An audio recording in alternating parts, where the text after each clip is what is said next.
నమస్తే welcome to dot news. Jagan కొత్త strategy ఏంటి? ఆయన పదే పదే చెబుతున్న మాటలు ప్రజలు అర్థం చేసుకోగలుగుతున్నారా?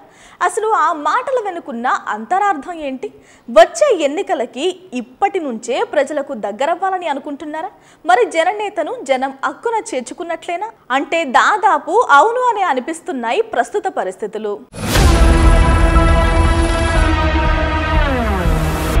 వైసీపీ అధినేత వైఎస్ జగన్ సరికొత్త స్ట్రాటజీని అమలు చేస్తున్నట్లు కనిపిస్తున్నారు. కూటమి అధికారంలోకి వచ్చి దాదాపు 2 నెలలు అవుతోంది. ఈ క్రమంలో జగన్ సీఎంగా పనిచేసిన సమయంలో బయటకు వచ్చి మీడియాతో మాట్లాడిన సందర్భాలు చాలా తక్కువ. కానీ ఈ 2 నెలల కాలంలో ఆయన బయటకు వచ్చి మీడియాతో మాట్లాడుతున్నారు. ప్రభుత్వం పైన విమర్శలు గుప్పిస్తున్నారు. ఆంధ్రప్రదేశ్లో రాష్ట్రపతి పాలన విధించాలని డిమాండ్ చేస్తున్నారు మాజీ సీఎం. ఢిల్లీకి వెళ్లి ధర్నా కూడా చేశారు.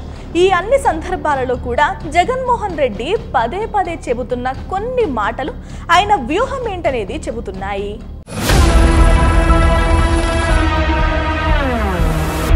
ఆయన పదే పదే చెబుతున్న మాటలు ఏంటంటే, రషీద్ కుటుంబాన్ని పరామర్శించడానికి వెళ్ళినప్పుడు అక్కడ మొదటిసారిగా మాట్లాడిన మాట, అధికారంలో జగన్ ఉంటే అమ్మఒడి పడి ఉండేది కదా, జగన్ ఉంటే ఈ పాటికి ఫీజు రియంబర్స్మెంట్ జరిగి ఉండేది కదా, ఇప్పుడు ఉంటే ఇప్పటికే రైతు భరోసా డబ్బులు అకౌంట్లో పడి ఉండేవి కదా, జగన్ రెడ్డి ఉంటే చేనేత కార్మికులకు ఆపన్న హస్తం అంది ఉండేది కదా, జగన్ రెడ్డి బటన్ నొక్కి ఎప్పటికప్పుడు రకరకాల సందర్భాలలో రకరకాల సెక్షన్ల వాళ్ళకి డబ్బులు వేస్తూ వచ్చారు. ఇప్పుడు జగన్ లేని ఈ 2 నెలల కాలంలో అటువంటి డబ్బుల పంపిణీ ఆగిపోయిందనే చర్చ ప్రజల్లో ఉంచాలన్నది జగన్మోహన్ రెడ్డి స్ట్రాటజీగా కనిపిస్తుంది.